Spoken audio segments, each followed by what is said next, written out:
I like long walks in the park, people with a sense of humour. I've founded, and there's only one member so far, and that's me, the Edmore fan club. But he is just brilliant. I love Ed. He's such a charming guy, and he's such a nerd in the very best meaning of the term. Well, I think he said to me himself, you know, he's light and shade maybe isn't the right thing for him. It's shade and more shade. But no, he was absolutely fantastic to work with. He still looks 12. The young man had DOP'd my film 3 years before that. So when I heard he was DOP in Red Dwarf, I was in no way worried or wondering whether he could pull it off. We worked on an indie of a comedy, and so both Rich and I worked with him, and so we knew what he was about. He knew what we were about, and it was a great frustration that he wasn't able to do more on 10 when we did 11 and 12, and wanting a slightly darker look. We knew Ed would be absolutely brilliant for that, and he didn't disappoint. I mean, especially all the location stuff, all looked, I thought, absolutely amazing. Well, it's nice to have Ed Moore on board, because, you know, as everyone really wants to know what Harry Potter did next, don't they? Oh my God, I'm shrunk! To give you a lighting tour, which hopefully will work well. It's lunchtime. We're in the middle of shooting the last episode of season 12. So I've managed to make all my team stay back, not have lunch, so they can turn lights on and off. This is Siggy. She's going to turn lights on and off for us. Hello. So one of the things I really wanted to make sure was that we lit the whole show as much as possible with practicals, i.e. lights that kind of exist in the world of the ship. So we've built huge amounts of LED ribbon everywhere. I think we're up to, what's our LED count, guys? In terms of miles? About 600 meters? About 600. We're just going to round that up to a kilometre because it sounds more impressive. So we've got a kilometre of this LED ribbon, which is 4 colours, red, green, blue, and then a white. Pretty red. Red is fun for red alerty type things. We've also used that for Officer Rimmer. Green we've used probably the most infrequently, but then we can combine all of these channels to make different colour mixes. There's an amber, I think we've done a nice purple. We thought these would just kind of be architectural and they wouldn't throw much light out, but they've been so powerful that I've pretty much done a lot of the main bulk of the lighting lifting with these. And then added to this, we've had these moving lights, which are kind of the type that you would use in live concert films. We've got these gobos in, so the gobos are kind of a cut-out metal pattern. There's some different shapes of them. The idea was to get this kind of idea that there are ventilation fans above. It'd be quite a harsh light on the guys, but it sort of makes sense to me. It's been filled in a little bit with the light from the side, but I'm really, really pleased how this works. So let's have a look at the science room. So the science room is a new one for this series. Doug wanted it to feel a bit brighter than the rest of the ship, so it's been kind of painted in this TV white shade. The main section of this was this amazing jet engine, which is actually a real engine piece, which is pretty cool. That's been backlit with a light that we've used a huge amount, which is a sky panel. It's really, really powerful. It lets us do a whole bunch of colours very accurately, so it bridges the gap between LED stuff in a more live events way, where the colours maybe aren't fantastic on people's skin, and film lighting, which is less controllable historically but is much better on skin tone. So that lets us do both. So we can do wacky colours as we've been doing, and it's nice to be able to pull the key light a little bit down. It's very easy on this stuff for everything to feel quite top lit, so having a source that you can see, it makes sense that there's light on me here because you can see where it's coming from, but isn't, you know, so vertical that everything becomes too pooly. Was really nice. We did the same thing in this top section here. This whole top section has got another sky panel behind it, and then that lets me just sort of dial in fill to the set. So all of the other lamps you can see here with the grids on are all sky panels as well. Everything that you see is pretty much lit from the back and sides, and then we've kind of adjusted. Very occasionally we'll add some sort of little bit of fill. We've used this guy a lot. He's not plugged in, haha! This gem ball is a normal film fixture. It usually just has a tungsten lamp in it, but the guys made a lovely custom LED fitting for it, which, as you can see, is a large toilet roll. And what that lets us do is match with the same type of ribbon as everywhere else, so we can change the colour of that to match everything else. And the size of this lets me kind of get it in really down low, fill in a little bit more the shadow. You bastard! Oh, I'm in the wrong place. 28 years!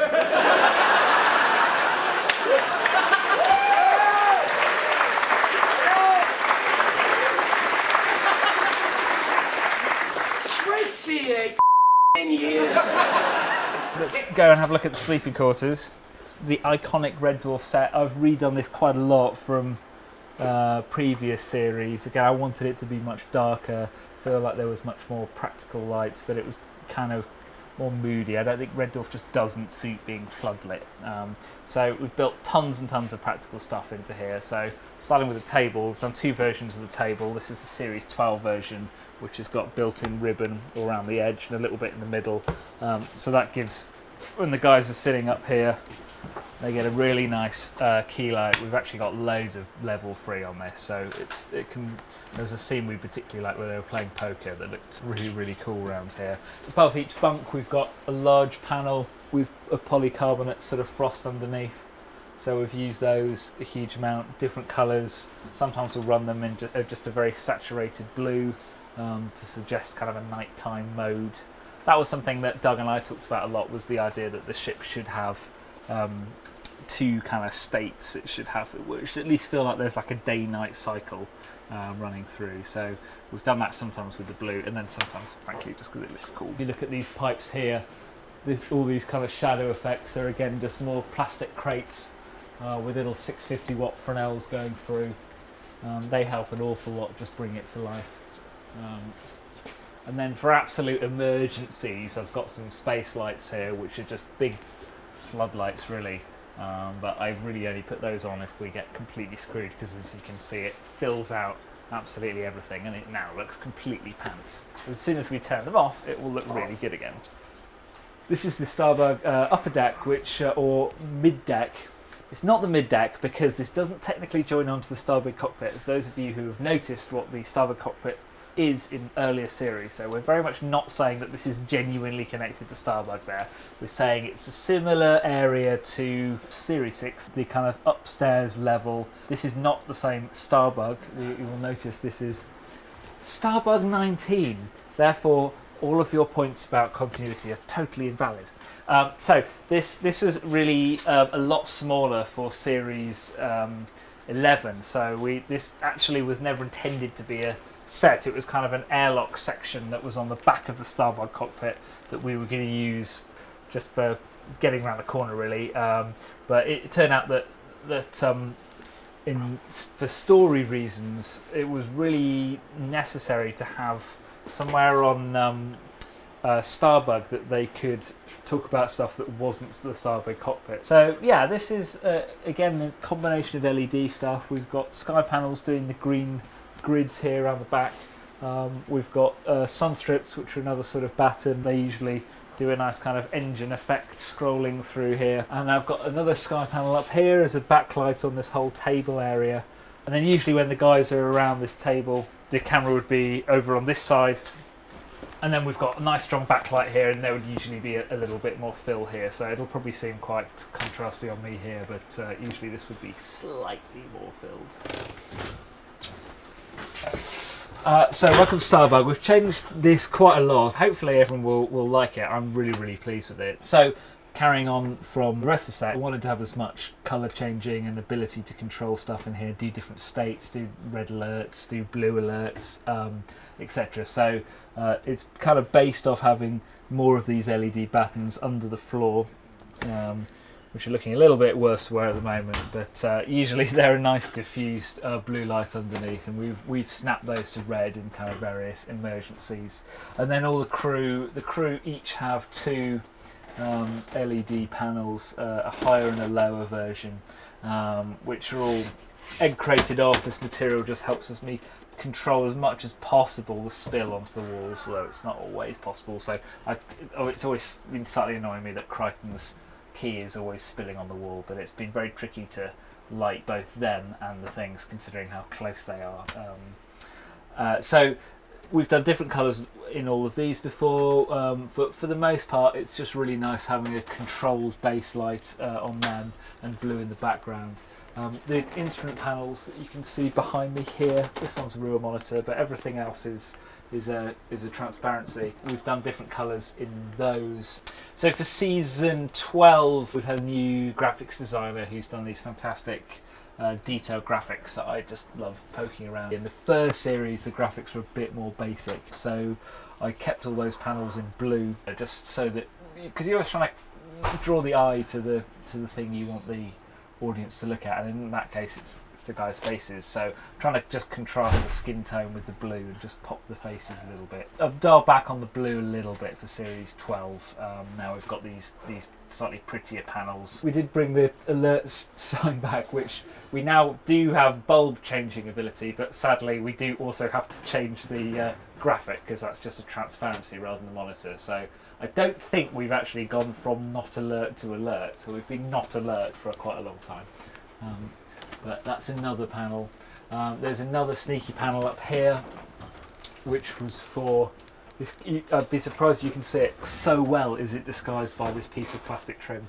But this is another LED panel that we've used for a few effects on Rimmer disappearing and being beamed out and things. So all of these panels, this is a good example. The lighting team, I should say, have just been basically burning their fingers off soldering these things since October, so they've really done an absolutely amazing job. Every one of these panels has been handmade, soldered, built, stuck in the wall.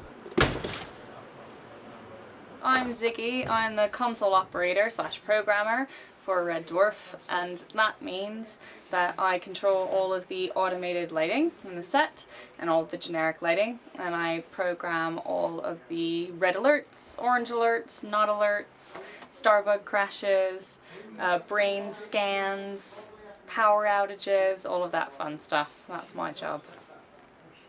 My name's Nick. I'm one of the electricians and in charge of all of the LED and technology in the set. One of the briefs from Ed was that he wanted a lot of the set to be lit with LED, so we have been charged with the task of putting a lot of this in. We're currently in Starbug, which took about 5 weeks to build overall, and I think one of the things about Red Dwarf was that he wanted to maintain was the look and feel of a bit of a makeshift environment, so we have actually kind of cobbled it together from pieces that we found. For example, our key lights here, which we built ourselves, made from a fridge tray. Inside here is a miniature one of these. Control panel goes out the window, and we have a little speaker mount to make it articulated. What we've done here is we put a double grid on front, and all this is a plastic egg crate material which you can buy from sort of lighting company sources. If you Google plastic egg crating, they also make it in white for sort of decorating and stuff, so we just happen to get a black one. And what this does is it just focuses the light in, so we don't get too much spill. So when it's here and it's hitting Lister, it's not going to be spilling all over the walls. So this stuff is really simple to find online, and it comes in huge sheets, and you just cut it to size as you want, and you can put 2, 3, 4 on there. Obviously, as you put more of it on, it does affect the level of light you get out of it, but it does give a more focused look to the lamp. And it does what we call soften the beam. So an egg crate is very useful for making a beam. It may not seem to make much of a difference in person, but on camera it makes a huge difference in diffusing the light source so that it is not so sharp. If you look at home at yourself under a lamp in a mirror, it's a very sharp source, and putting on diffusion material, which we have underneath there as well, which makes it smooth and white, and an egg crate not only cuts the spill out, but also makes the light a lot more open and soft and diffused. The walls, which you see around you and all of around Dwarf itself, what we've done is put some tape on this lovely white card and mounted it behind, which makes a really effective light source. Also, they're used on Star Wars. So one of the things we wanted to talk about specifically was Ed is really one of encouraging sort of young filmmakers to get into this. I think one of the hurdles that people always find is that they always obsess over gear and they feel like they can't access all this stuff. But making these little light panels yourself is like super easy. Myself and Ziggy have made about how many panels now? We've made dozens of them. Dozens of panels. Just for this show. It's really simple to do yourself. All of this is safe, low voltage, low energy consumption technology, and it's all stuff that you can very safely do yourself at home. You can order LED tape from any number of sources. If you want to get sort of domestic rated stuff, you can get 12-volt tape on the internet, just about anywhere, and wire it up yourself. It's really simple to make this stuff at home with just a power supply like you use to charge a camera or your phone, and wire it up to some lights. This is all stuff that we taught ourselves how to do, and it's stuff that you can make yourself. You can make your own Starbug just like we have here with very little. To get into sort of filmmaking, you don't need to invest thousands and thousands of pounds. We've lit a lot of this set with just very inexpensive LED tape. We've just used it in a very creative way, and I think that's the important thing. Is if you use a bit of imagination, you know, a bit of knowledge of the internet, and some really sort of cheap and cost-effective parts, you can have your own really cool setup. It's also extremely energy efficient. Film lighting is traditionally very bright, lots and lots of wattage applied, and generic wattage, so actual filament bulbs that heat up and produce a lot of heat, waste a lot of energy. We're producing brighter light that is more controllable. We control color. We can create an amber alert at the drop of a hat, and we can do it with brighter lights, with better lights, and ones that cost less money and less carbon to run. So it's something that was important to us, was to make Red Dwarf, Green Dwarf a little bit more. Hopefully, as you see through the series, you'll see a lot of the stuff we've made. We've made some really cool space helmets, and we've made some little briefcases, and we've made all kinds of little props that have all been lit by LED. Very few things have actually been lit with traditional film lights. So everything you see as you watch the series and really enjoy them, a lot of stuff myself and Ziggy spent time just putting little bits of LED in. If you guys have got any questions, deckydesigns.com, give Nick or Ziggy a shout, and we can take you through what we've done. But it's been amazing working on Red Dwarf. I think both of us sort of watched this when we were kids, and for me certainly is the show that got me into wanting to be into television, wanting to be into lighting. So all these years later to be able to work on it and to actually light it has been a real honour. So yeah, if you guys have got any shows you particularly love, then don't give up. You may one day be working on it. So it is a little bit of a dream. It's a little bit of a dream come true.